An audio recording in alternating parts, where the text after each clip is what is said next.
On June 3rd, at a multiracial rally of hundreds of anti-police brutality activists in a park in Chicago's historically black Bronzeville neighborhood, the assembled crowd takes a knee, in a practice popularized by former NFL player Colin Kaepernick, a symbol of resistance to white supremacy and respect to its many victims.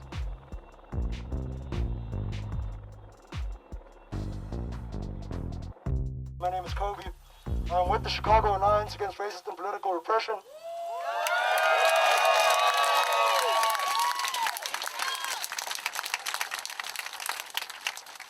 And just to put this struggle in perspective, I am 23 years old, okay?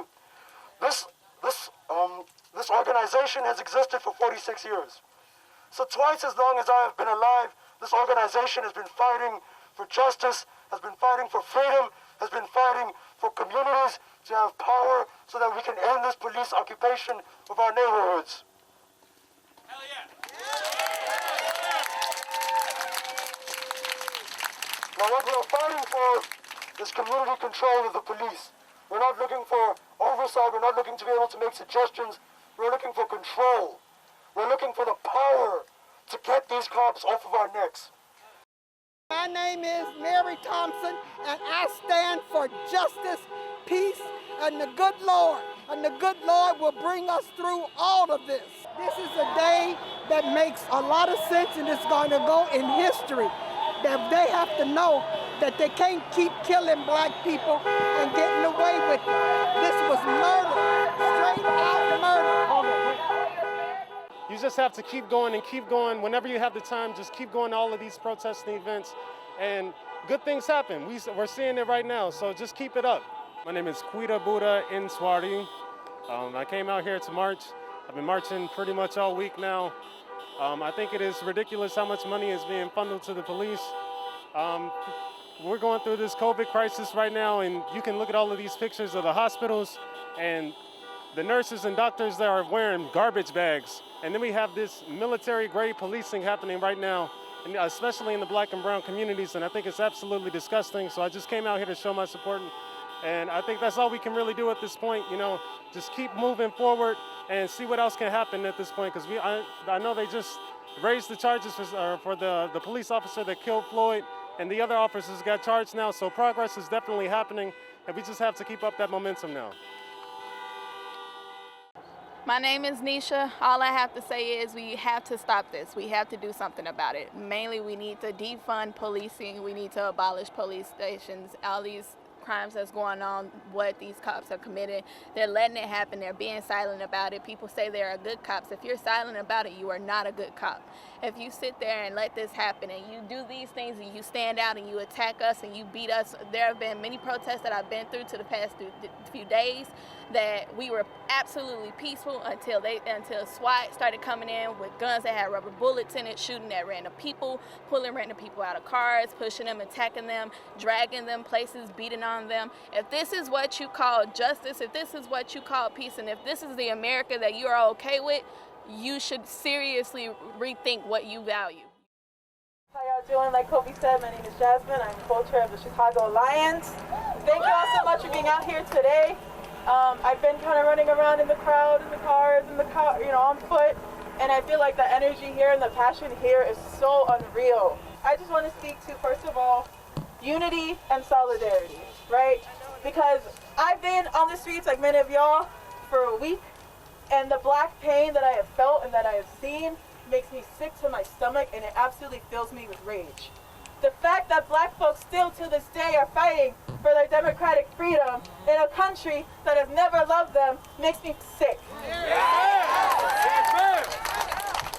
On Saturday, I was out on 26th Street, part of a car caravan with 400 Mexicanos and Chicanos and Puerto Ricans coming out for black lives.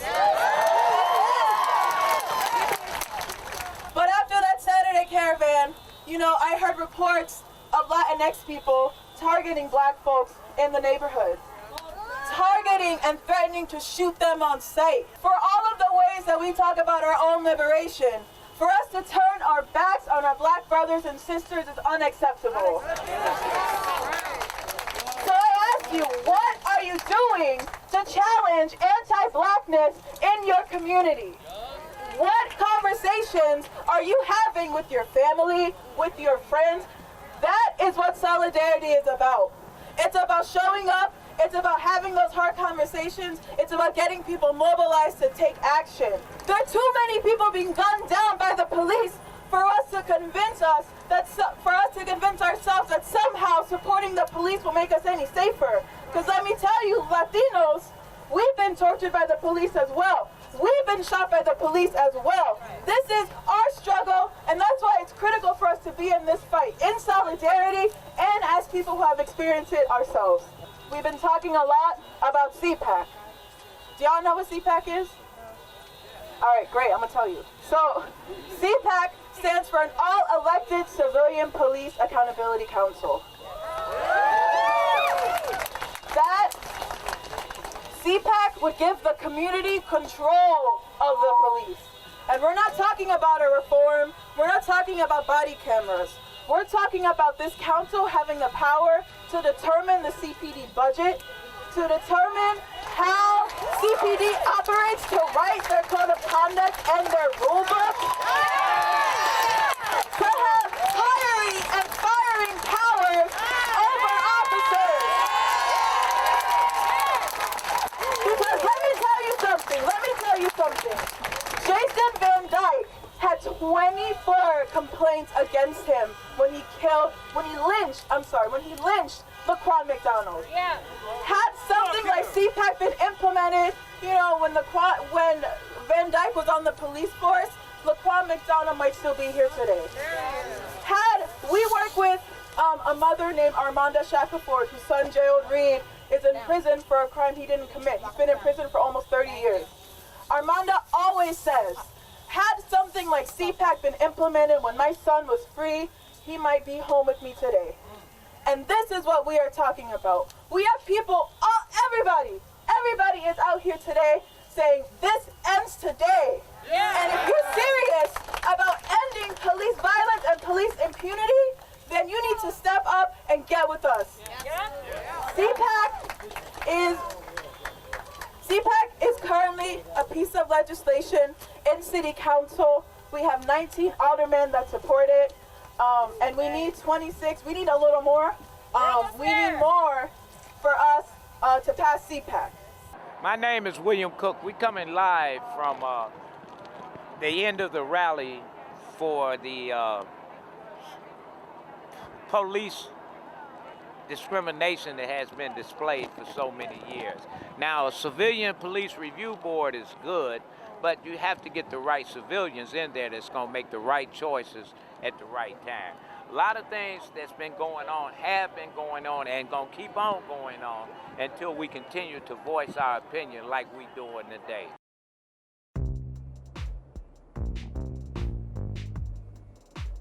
While at first the taking of the knee may seem to indicate subservience or defeat, it simply implies respect for the fallen, and the accompanied raised fist is a reminder that this is a struggle that only grows in strength and power, as witnessed these past 2 weeks.